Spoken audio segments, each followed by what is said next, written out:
Olá, seja muito bem-vindo a mais um tempo de alimento, onde nós buscamos a palavra de Deus, que é a nossa nutrição para a vida. É a direção, é aquilo que o Espírito usa para nos conduzir e nos aproximar de Deus e conhecer a sua vontade. E é uma bênção estar aqui com você.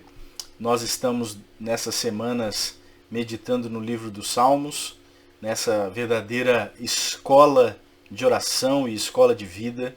E hoje eu convido você a ter a sua Bíblia aberta. Se você não está com a sua Bíblia aberta aí, esse é um tempo que você pode pausar até o vídeo, pegar a sua Bíblia e acompanhar comigo a leitura do Salmo 14. Nós vamos fazer a leitura e ter um tempo juntos de meditação nessa palavra. Assim diz a palavra do Senhor, uma oração a Deus no Salmo 14. Eu estou lendo hoje na NVI. Diz o tolo em seu coração: Deus não existe. Corromperam-se e cometeram atos detestáveis. Não há ninguém que faça o bem. O Senhor olha dos céus para os filhos dos homens, para ver se há alguém que tenha entendimento, alguém que busque a Deus. Todos se desviaram, igualmente se corromperam. Não há ninguém que faça o bem. Não há nenhum sequer. Será que nenhum dos malfeitores aprende? Eles devoram o meu povo como quem come pão e não clamam pelo Senhor.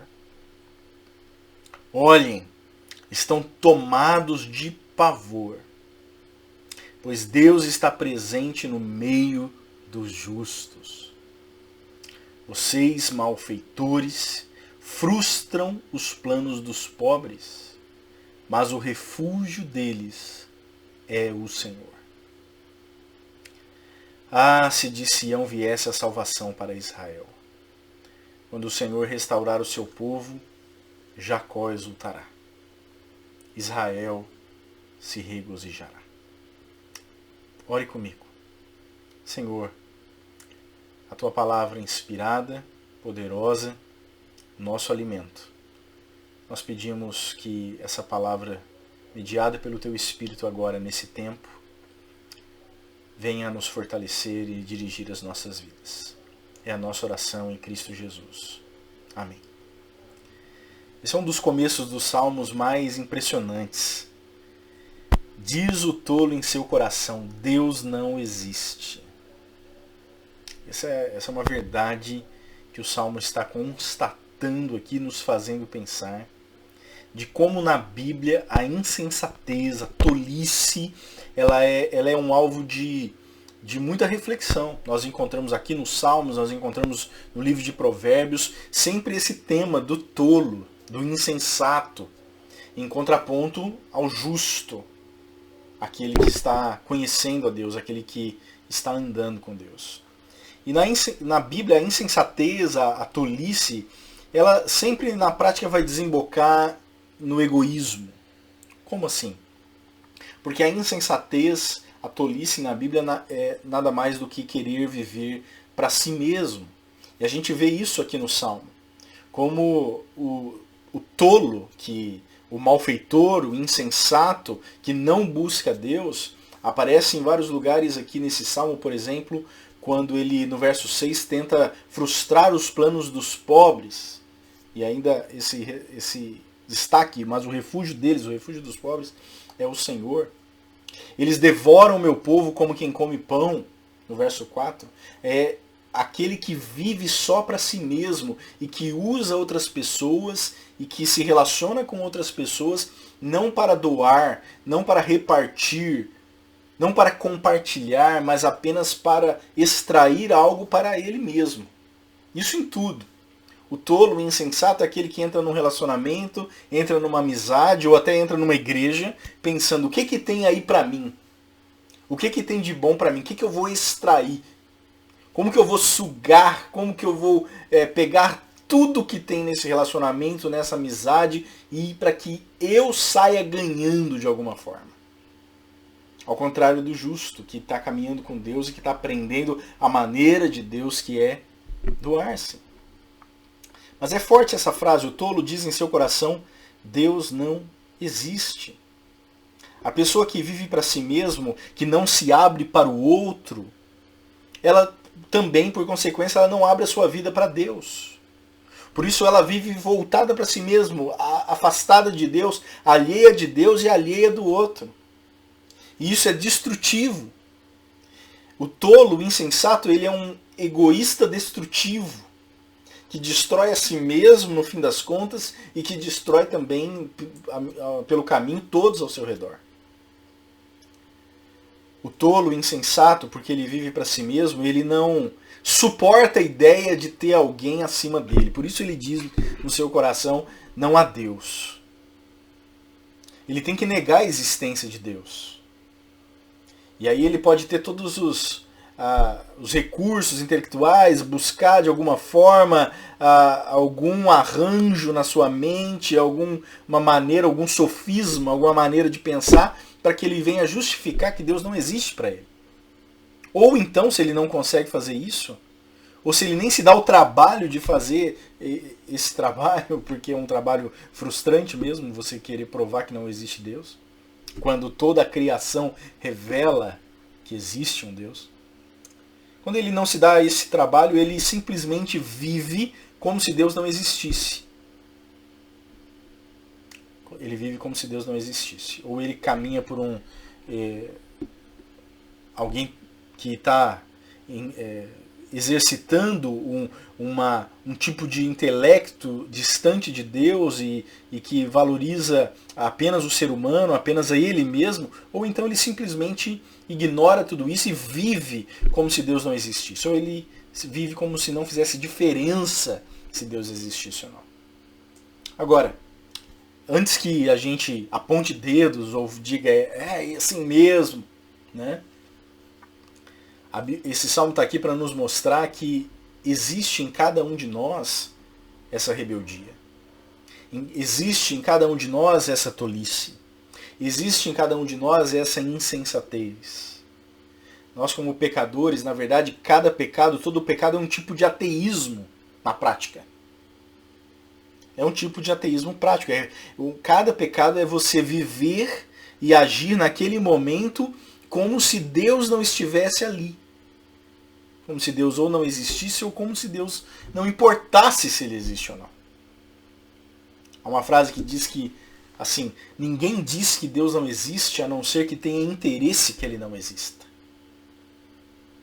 E assim, a gente precisa reconhecer que existe uma parte dentro de nós que ainda faz essa resistência, faz essa oposição a Deus e à vontade dele a conhecê-lo.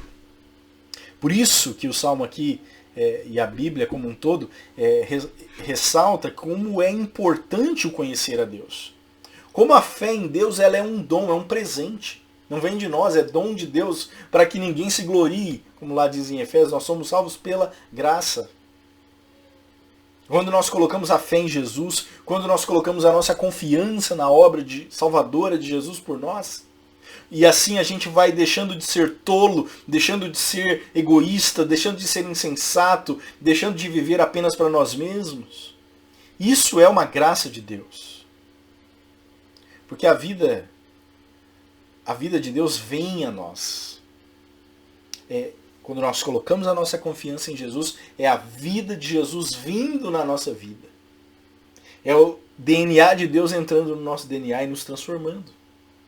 É maravilhoso isso, porque a vida de Deus não é semelhante ao legalismo. Não é Deus nos dizendo assim apenas, como a gente acha que a transformação às vezes acontece. Não, pare de ser tolo. Pare de fazer isso. Simplesmente pare. Deus não diz isso. Ao contrário, ele apresenta algo para nos encher do seu espírito. Abandone a tolice e encha-se da sabedoria.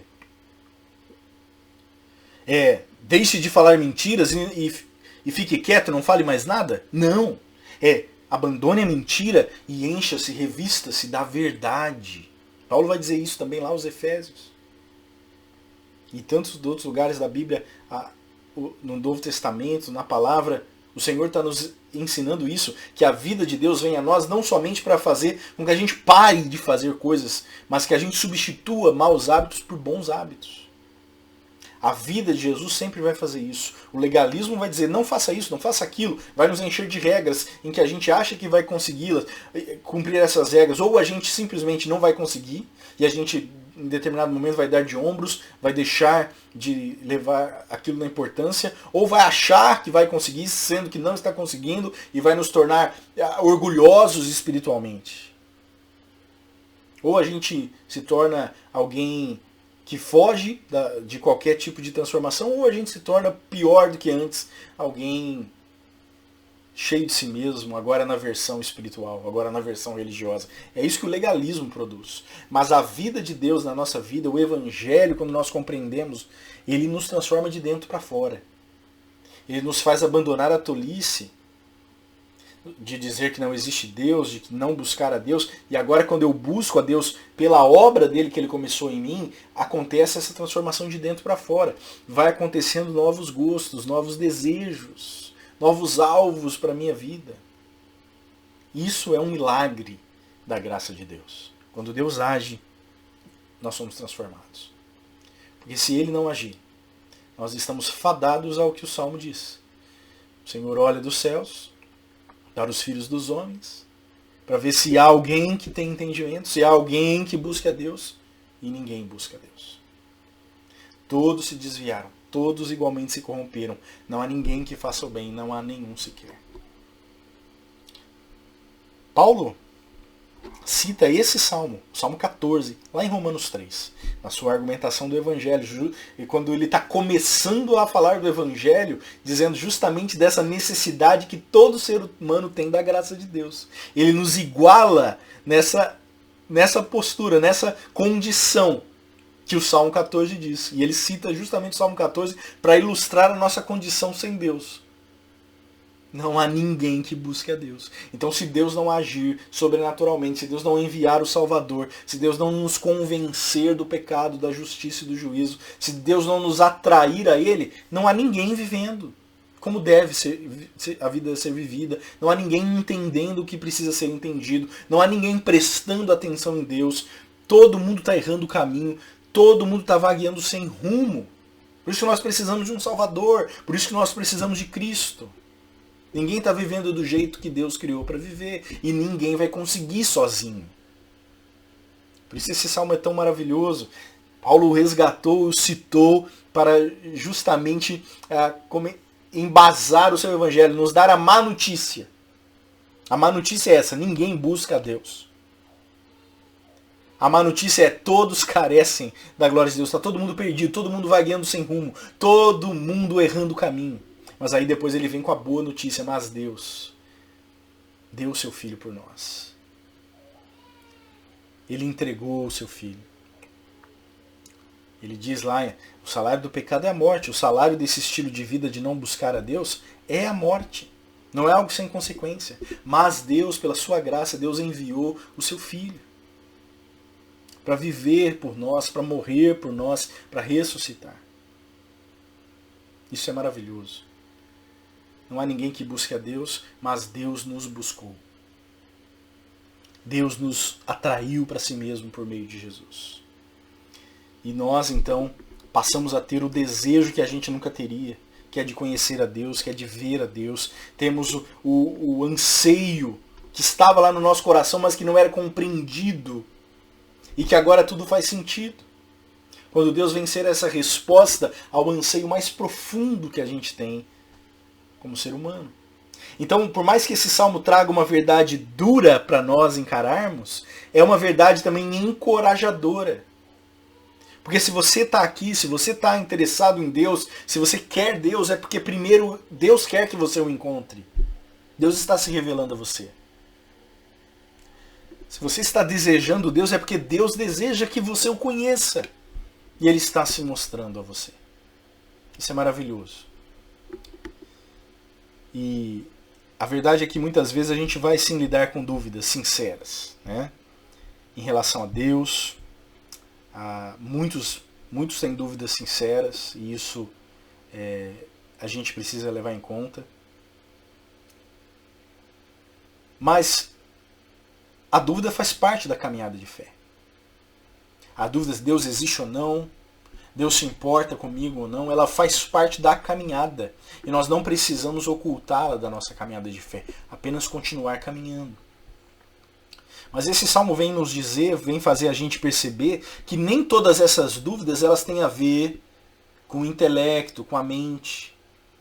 Na verdade, elas têm a ver muito mais com o nosso coração e com o estado do nosso coração. Porque há essa parte em cada um de nós que prefere que não exista um Deus. Que quer que não exista um Deus, porque se existe um Deus, eu preciso prestar contas a Ele, eu preciso obedecê-lo, eu preciso render adoração a Ele. Então, seja em que estado da sua caminhada você esteja, lidando com dúvidas sinceras, ou talvez percebendo que é mais uma questão do próprio coração, uma questão de rendição a Deus, eu gostaria que você orasse comigo, para que Deus aumentasse a nossa fé. Seja que momento da caminhada você esteja. Ou alguém que já lidou com isso no passado e que agora tem a sua crença, a sua fé, sua confiança certa em Jesus. Ore também para que Deus aumente a sua fé, para que você compartilhe, para que você seja um instrumento usado nas mãos do nosso Redentor. E Ele vai fazer isso. Ele vai fazer isso por meio do seu Espírito, que liga os discípulos à Trindade, liga os discípulos ao Pai, liga os discípulos a Jesus. Peça pelo Espírito de Deus, pelo poder do seu Espírito, pela revelação do seu Espírito na palavra, pela mediação do Espírito, quando você lê a palavra, para que você entenda, para que você creia, para que você responda com fé. Ele vai fazer isso na palavra. E aqui esse salmo fala também de uma outra maneira com que o Espírito vai agir e vai nos encorajar e vai fortalecer a nossa fé, que é por meio de outros amigos e irmãos e irmãs crentes em Jesus na caminhada, outros discípulos e discípulas de Jesus. Como diz o verso 5, Deus está presente no meio dos justos. Isso é maravilhoso. Então, eu quero dar algumas tarefas aí para você pensar. Algo para você refletir e praticar. Pense nos diversos tipos de insensatez. Diversos tipos de tolice que a gente pode ter. Talvez aquele tipo de tolice de ser achar que nós somos o intelectual, inquiridor, que sabe mais do que Deus, sabe mais do que muitos cristãos ao longo da história, e que afirma que Deus não existe, baseado no alto do seu intelecto. Um tipo de tolice, como a Bíblia afirma. Ou talvez aquele outro tipo de tolice que nós vimos, que é ser o ateu na prática. Talvez que não vai argumentar num debate Deus não existe, mas que vai na prática, na hora de estar diante da tentação, na hora de viver mesmo no dia a dia, ele não se importa com a resposta Deus existe ou não. Eu vivo como se não fizesse diferença Deus existe ou não. Esse é o ateu na prática. Esse é um tipo de tolice, como a Bíblia diz. Ou talvez ainda aquele tipo de tolice de ser uma pessoa tão autocentrada, tão focada em si mesmo, que não se importa com mais ninguém além de si mesmo. E que sai desprezando e que sai machucando pessoas, como o Salmo vai dizendo, vai machucando o pobre, vai frustrando os planos dos pobres, vai devorando o povo como quem come pão, vai machucando pessoas ao redor, que estão ao seu redor na sua caminhada. Eu queria que você, talvez essa tarefa mais importante, refletir e praticar, seja na presença de Jesus, seja na presença do Espírito. E você refletisse e pensasse, que tipo de tolice eu já tive um dia? Que tipo de tolice dessas tolices, alguém que talvez era mais do intelecto, inquiridor, que dizia que não existia Deus na prática, que Deus não existia, ou talvez aquele na prática que vive como se não importasse a resposta, se Deus existe ou não, porque eu vivo como se Deus não estivesse ali. Ou talvez alguém tão centrado em si mesmo, tão cheio de si, que machuquei muitas pessoas ao longo da minha vida. Que tipo de tolice fez parte da minha caminhada? Ou talvez que ainda flerta comigo, que ainda me cerca e que eu tenho que estar atento a ela e buscar sempre estar em Cristo e viver na sabedoria de Cristo, na dependência de Cristo. E a segunda pergunta é: como você pode fazer para estar mais perto de Deus na prática? Se aproximando dele por meio da palavra, se aproximando de gente que tem andado com ele. Como diz o verso 5, Deus está presente no meio dos justos. Eu te convido a refletir e praticar essas questões, primeiro na presença do Espírito Santo de Deus em oração. Não tente fazer esse sondar do coração longe do Espírito, porque muitas vezes é muito aterrorizante. Nós precisamos do Espírito de Deus para nos consolar, derramar a sua graça e até mesmo nos convencer daquilo que às vezes a gente não quer ir tão fundo. O Espírito nos conduz e dirige na nossa vida. Peça a Ele que te ajude no sondar do seu coração. Sonda-me, Espírito de Deus, vê se há em mim algum caminho mau e guia-me pelo caminho eterno. E um segundo momento que nós queremos te convidar é refletir e praticar isso na presença de outros irmãos, de outros amigos, de outros crentes em Jesus. Deus está presente no meio dos justos, verso 5, né? Que a gente leu. E para isso nós vamos ter diversas mesas de comunhão sendo compartilhadas aí nos nossos grupos. E eu gostaria que você considerasse participar delas, que tem sido uma bênção e sendo muito fortalecedor saber que temos irmãos e irmãs de caminhada. Fique na paz, um grande abraço e uma ótima semana na presença de Jesus. Que Deus nos abençoe.